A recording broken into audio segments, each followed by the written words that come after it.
सती सावित्री की कहानी। यह कथा बताती है कि एक पत्नी का प्रेम, व्रत और दृढ़ निश्चय मृत्यु को भी हरा सकता है।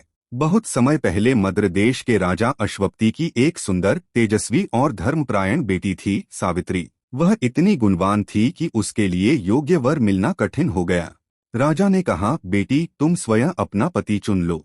सावित्री वन में गई और वहां उसने देखा सत्यवान, एक राजकुमार जो अपने अंधे माता पिता के साथ जंगल में साधारण जीवन जी रहा था। सावित्री ने मन ही मन उन्हें अपना पति मान लिया। लेकिन जब ऋषि नारद ने कुंडली देखी तो बोले, सत्यवान बहुत गुणी है, पर उसकी आयु केवल 1 वर्ष शेष है। राजा अश्वपति घबरा गए। लेकिन सावित्री बोली, एक बार जिसे पति मान लिया वही मेरे जीवन भर के स्वामी हैं। और उसने सत्यवान से विवाह कर लिया। विवाह के बाद सावित्री हर दिन गिनती रही। जब आखिरी दिन आया, उसने व्रत रखा और सत्यवान के साथ जंगल गई। लकड़ी काटते समय सत्यवान के सिर में तेज दर्द हुआ और वह सावित्री की गोद में सिर रखकर लेट गया। तभी वहां प्रकट हुए यमराज, मृत्यु के देवता। यमराज सत्यवान की आत्मा लेकर जाने लगे, लेकिन सावित्री पीछे पीछे चल पड़ी।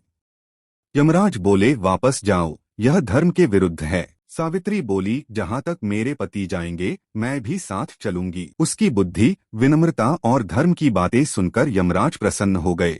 यमराज बोले, सावित्री तुम एक वर मांग सकती हो। पहला वर, उसने अपने ससुर की आंखों की रोशनी और राज्य वापसी मांगी। दूसरा वर, अपने पिता के लिए 100 पुत्रों का वर मांगा। तीसरा वर, यमराज बोले, अब आखिरी वर मांगो, पर सत्यवान का जीवन मत मांगना। सावित्री मुस्कुराई और बोली, मुझे सत्यवान से 100 पुत्रों का आशीर्वाद दीजिए। यमराज समझ गए, बिना पति के यह वर कैसे पूरा होगा।